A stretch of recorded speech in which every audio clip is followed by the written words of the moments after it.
Assalamualaikum warahmatullahi wabarakatuh. Halo Sobat Latsar, perkenalkan saya Dini Ilmiawati, peserta Latsar Angkatan 7 PPSDM Regional Bandung tahun 2021. Pada podcast kali ini, saya akan menjelaskan tentang wawasan kebangsaan dan nilai-nilai bela negara. Untuk lebih jelasnya, simak yuk video berikut ini. Sebelum masuk ke pembahasan pengertian wawasan kebangsaan dan bela negara, teman-teman pasti tahu bukan, negeri kita tercinta ini merupakan negeri yang sangat indah. Tak sedikit warga asing sengaja pergi berlibur ke Indonesia. Jika kita lihat di dalam peta dunia, tampak jelas bahwa wilayah negara kita ini sebagian besar wilayah perairan dengan ribuan pulau-pulau. Hal ini merupakan aspek alamiah atau biasa kita sebut dengan aspek Trigatra. Trigatra meliputi posisi dan lokasi geografis negara, sumber daya alam, dan aspek demografi. Sedangkan Pancagatra merupakan aspek sosial kemasyarakatan yang terdiri dari ideologi, politik, ekonomi, sosial, budaya, dan pertahanan keamanan. Antara gatra yang satu dengan yang lain terdapat hubungan yang bersifat timbal balik dengan hubungan yang erat yang saling interdependensi. Demikian juga antara Trigatra dan Pancagatra. Baik teman-teman, mari kita memasuki bagian pengertian wawasan kebangsaan. Di sini ada 3 kata kunci.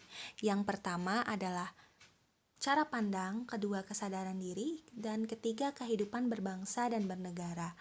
Nah, bisa kita artikan wawasan kebangsaan adalah cara pandang yang dilandasi akan kesadaran diri sebagai warga dari suatu negara akan diri dan lingkungannya di dalam kehidupan berbangsa dan bernegara. Berikut ini merupakan perjalanan sejarah Indonesia menuju ke kemerdekaan. Yang pertama, terbentuknya organisasi Budi Utomo pada tanggal 20 Mei 1908. Puluhan anak muda berkumpul di Aula Stovia. Kemudian yang kedua, terbentuknya organisasi Perhimpunan Indonesia, di mana Perhimpunan Indonesia ini terbentuk pada tanggal 25 Oktober 1908 di Leiden, Belanda. Nah, PI ini menjadi pelopor kemerdekaan bangsa Indonesia di kancah internasional. Kemudian yang ketiga, pada tanggal 30 April 1926 di Jakarta diselenggarakan Kongres Pemuda I, di mana Kongres Pemuda I ini dihadiri oleh wakil organisasi pemuda Jong Java, Jong Sumatra Nenbon, Jong Ambon, Sekarukun, Jong Islamitenbon, Stru Derenden Minahasairs, kemudian Jong Bataksbon, dan pemuda kaum Teosofi juga ikut dalam kerapatan besar ini. Pada tanggal 1 Maret 1945 dalam situasi kritis, pimpinan pemerintah pendudukan Jepang di Jawa, yakni Letnan Jenderal Kumakichi Harada, mengumumkan pembentukan Badan Penyelidik Usaha-Usaha Persiapan Kemerdekaan Indonesia, atau biasa kita kenal dengan BPUPKI. Pada tanggal 7 Agustus 1945, terbentuklah PPKI, yakni Panitia Persiapan Kemerdekaan Indonesia. Dan pada tanggal 17 Agustus 1945 pukul 10 pagi, teks proklamasi dibacakan di muka rakyat di halaman rumah Bung Karno, Jalan Pegangsaan Timur nomor 56. Saat itu bulan Ramadan, di mana umat Islam sedang melaksanakan ibadah puasa Ramadan. Pukul 10 pagi teks proklamasi dibacakan, sang saka merah putih dikibarkan, dan lagu kebangsaan Indonesia Raya dikumandangkan sebagai pertanda Indonesia telah menjadi negara merdeka dan berdaulat. 4 konsensus dasar wawasan kebangsaan dan bela negara. Yang pertama, Pancasila. Pancasila merupakan ideologi bangsa dan negara Indonesia. Ideologi ini berasal dari kata idea, gagasan, konsep, pengertian dasar, cita-cita, dan logos yang merupakan bahasa Yunani. Pancasila ini harus kita amalkan dalam kehidupan sehari-hari karena Pancasila merupakan pedoman hidup kita. Yang kedua adalah Bhinneka Tunggal Ika. Bhinneka Tunggal Ika pertama kali ditemukan dalam kitab Sutasoma yang ditulis oleh Empu Tantular pada masa kerajaan Majapahit. Arti dari Bhinneka Tunggal Ika adalah Bhinneka yaitu beragam, tunggal satu, Ika itu, yang berarti beragam satu itu. Pada zaman kerajaan Majapahit terdapat dua agama, yakni agama Buddha dan agama Hindu. Pada zaman dahulu, mereka bisa hidup berdampingan dengan keyakinan yang berbeda. Yang ketiga adalah NKRI dan keempat adalah Undang-Undang 1945. Pengertian bela negara.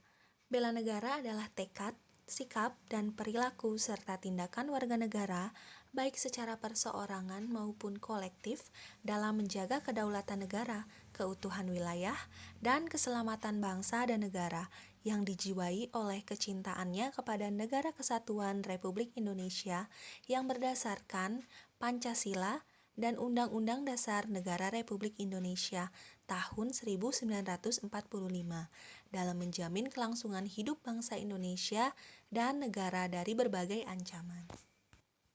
Terdapat 5 konsep bela negara. Yang pertama adalah cinta tanah air. Kita dapat mengimplementasikannya dengan menjaga nama baik bangsa dan negara, bangga menggunakan hasil produk bangsa Indonesia, memberikan kontribusi pada kemajuan bangsa dan negara.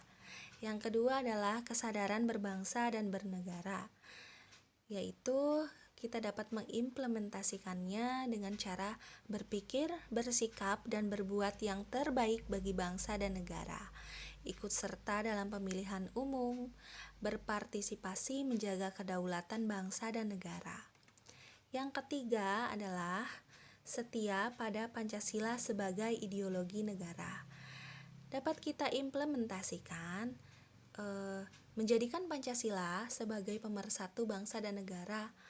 Paham nilai-nilai dalam Pancasila sehingga kita dapat mengamalkan nilai-nilai Pancasila dalam kehidupan sehari-hari.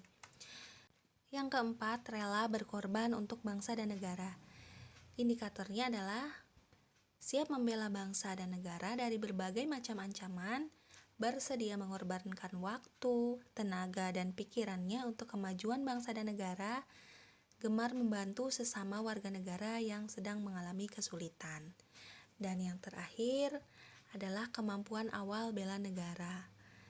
Di sini kita harus gemar berolahraga, harus senantiasa menjaga kesehatan, senantiasa memelihara jiwa dan raga, memiliki kecerdasan emosional dan spiritual serta intelijensia, dan senantiasa bersyukur dan berdoa atas kenikmatan yang telah diberikan Tuhan Yang Maha Esa. Fungsi ASN ada 3. Yang pertama, pelaksana kebijakan publik, pelayan publik, dan perekat dan pemersatu bangsa. Untuk menjalankan fungsi dan perannya, ASN harus mengimplementasikan nilai-nilai dasar ASN yang bersumber dari 5 konsep bela negara. Nilai-nilai dasar ASN yakni yang pertama, memegang teguh ideologi Pancasila. Yang kedua, setia dan mempertahankan Undang-Undang Dasar Negara Republik Indonesia tahun 1945 serta pemerintahan yang sah, mengabdi kepada negara dan rakyat Indonesia, menjalankan tugas secara profesional dan tidak berpihak, membuat keputusan berdasarkan prinsip keahlian, menciptakan lingkungan kerja yang non-diskriminatif, memelihara dan menjunjung tinggi standar etika yang luhur, mempertanggungjawabkan tindakan dan kinerjanya kepada publik, memiliki kemampuan dalam melaksanakan kebijakan dan program pemerintah, memberikan layanan kepada publik secara jujur, tanggap, cepat, tepat, akurat, berdaya guna, berhasil guna, dan santun, mengutamakan kepentingan berkualitas tinggi, menghargai komunikasi, konsultasi, dan kerjasama, mengutamakan pencapaian hasil dan mendorong kinerja pegawai, mendorong kesetaraan dalam pekerjaan, dan meningkatkan efektivitas sistem pemerintahan yang demokratis sebagai perangkat sistem karir. Baik teman-teman, sekian materi tentang wawasan kebangsaan dan bela negara. Semoga bermanfaat dan saya ucapkan terima kasih banyak. Wassalamualaikum warahmatullahi wabarakatuh.